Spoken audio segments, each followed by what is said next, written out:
Dear Patriots, before the news starts, please subscribe to our patriotic channel by clicking the subscribe button. Give us a thumbs up to this video. Don't forget to leave your opinion below in the comments section. Share the news on Facebook and Twitter so you friends see it. Thank you. As San Juan mayor met Trump, media didn't show pointy things she had under her hand. Do you all remember when President Trump and Melania went to Houston after Hurricane Harvey to help the relief effort, and Melania wore high heels as she got off of the plane and the press lost its collective mind? You get the idea. All this despite the fact that Melania changed into sneakers shortly afterward. Fast forward to Hurricane Maria, which devastated Puerto Rico. President Trump and the mayor of San Juan have been feuding over the president's relief response. The mayor, Carmen Yulin Cruz, quickly became a darling to the media for criticizing President Trump, despite increasing evidence that the president's disaster response was appropriate and helping to save lives. The mayor, Carmen Yulin Cruz, quickly became a darling to the media for criticizing President Trump, despite increasing evidence that the president's disaster response was appropriate and helping to save lives.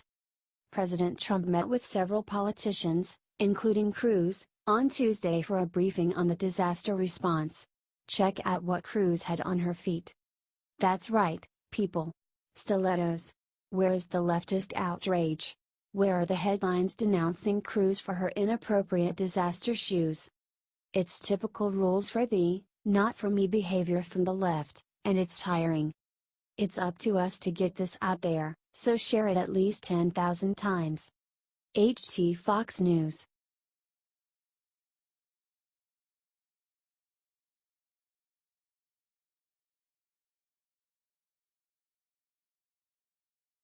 Trump pulled desperate maneuver to stop Cowboys protest and it paid off big time. President Trump wants our flag and national anthem to be respected as symbols of American unity, pride, and respect for our armed forces. The president has been hammering the National Football League for the past 2 weeks for their protests of the national anthem, calling them out in a series of tweets and during his Alabama rally. But the president isn't going to just sit around tweeting all day, despite what the mainstream media tells you. He's ready to get into the trenches and do what he can personally, and the national anthem protests are no exception.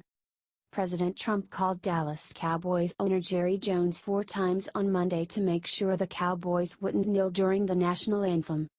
According to NFL.com, the president called Jones right before the game, while he was waiting in the locker room to play against the Arizona Cardinals.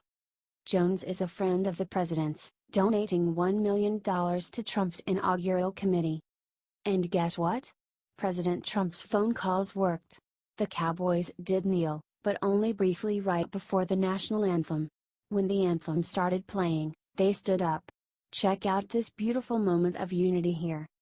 President Trump managed to preserve the dignity of our flag and anthem, and the players got to protest in a way that respected our important national symbols. Naturally, the MSM is totally ignoring this. Share this out if you love having a president ready to do what it takes to keep our symbols sacred. HT The Hill.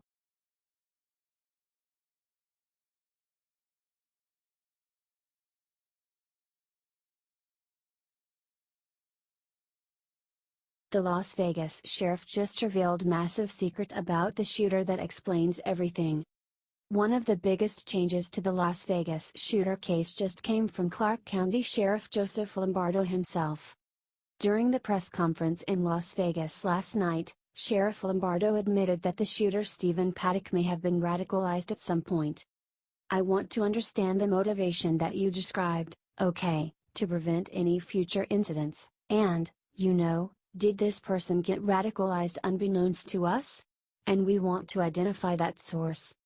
This would back up previous claims that he was strongly associated with radical groups including both Antifa and the Islamic State, although both currently remain unproven. Still, when you couple this new development with the fact that the Islamic State has made more than 3 official declarations that they were behind the attack, including repeated claims that Paddock was radicalized a few months ago, it does make you wonder. Paddock also wired $100,000 to the Philippines shortly before his death. The Islamic State has a known powerful presence in the Philippines, especially the city of Marawi. These may be coincidences, but they are certainly worth checking out. But, of course, the mainstream media will act like this is barely news so that most people never see it. That's why it's up to y'all to share this everywhere and let the people see what is really happening.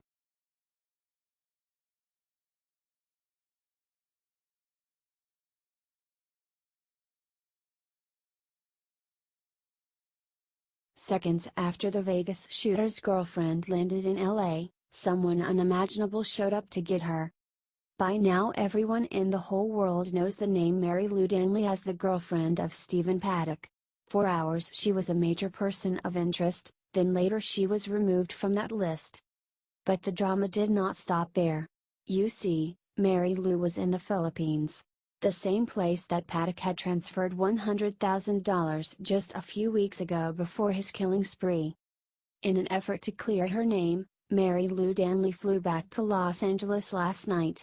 However, when she stepped off the airplane into LAX, the FBI was waiting for her.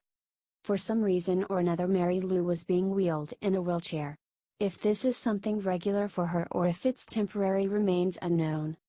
It turns out she is once again a person of interest in the case after the money transfers and some other very strange circumstances surrounding the shooting, including why the rooms were in her name. The victims and their families deserve answers, and all of America deserves to know why he went on the killing spree in the first place. If you want Danley to tell the FBI and public everything she knows, share this out and comment "Tell the truth."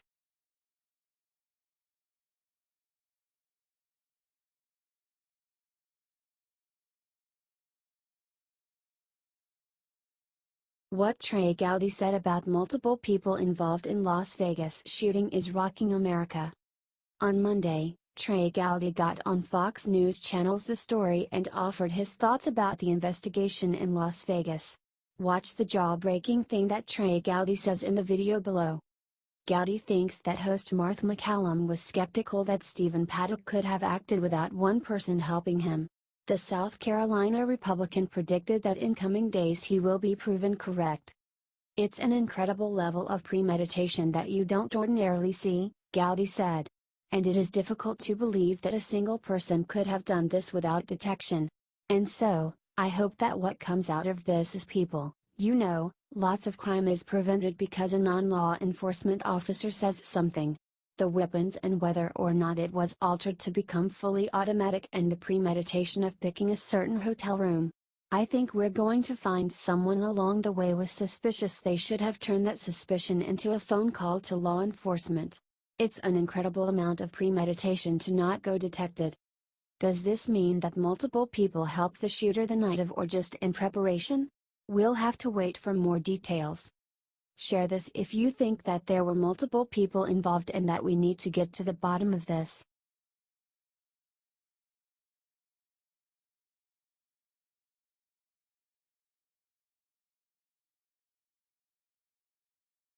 The moment Ivanka walked into military base today, everybody noticed insane new thing about her. Ivanka Trump is pure class. Many other presidents' daughters are famous for partying. Ivanka has a more active role. She showed up to Camp Lejeune on Tuesday to speak at an event about employment for military spouses. Ivanka Trump and Kellyanne Conway showed up and lit the room on the fire. God bless this first daughter. She is working hard to make this country better. All the media is talking about now is the following. It's so sad. Ivanka Trump's attorney said that her attorney is intending to spend some time on initiatives that she cares about, particularly with regard to women in the workplace. Get this out there if you are proud to have Ivanka in the White House. Describe Ivanka in 2 words below in the comments, y'all.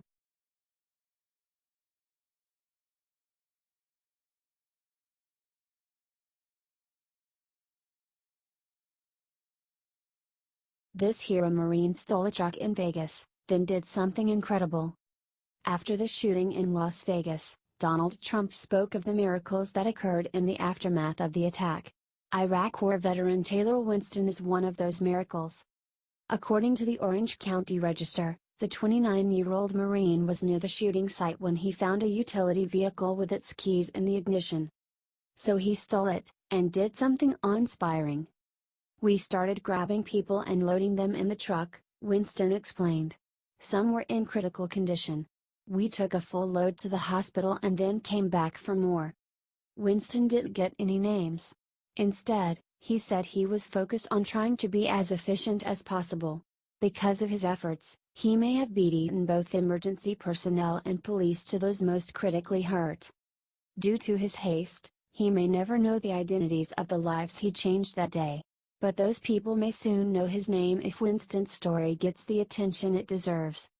Comment "God bless the military" and share so the world can see what heroism looks like in the midst of tragedy. This man should be way more famous than the disgusting human who decided to gun down so many innocent Americans.